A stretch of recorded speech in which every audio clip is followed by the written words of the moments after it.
Students, welcome back to Scholars channel. Today we've come with a new video of the topic direct speech and indirect. So in this video we'll be telling you how you can convert direct speech into indirect.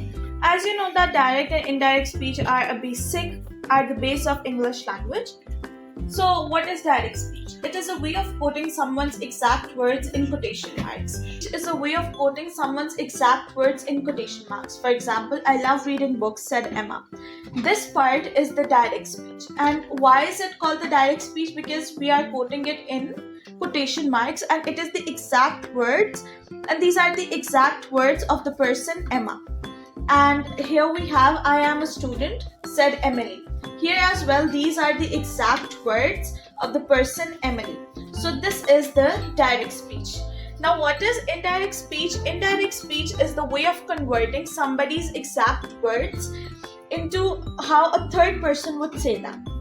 For example, this is also known as the reported speech, and it is a way of paraphrasing or summarizing someone's exact words without using their exact words. We won't be using the exact same words we've used in the direct speech, but we would be using them how a third person would convey them.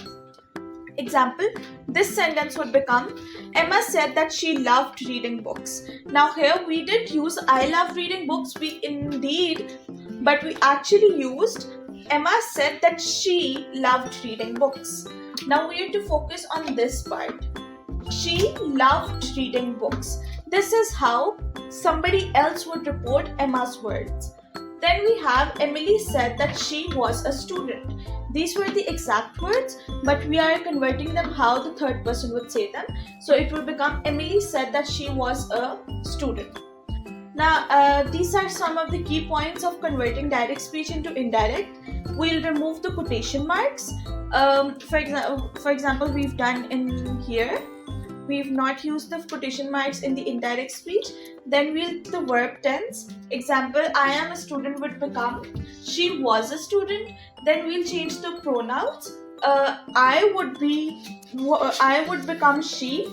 I am a student would become she was a student.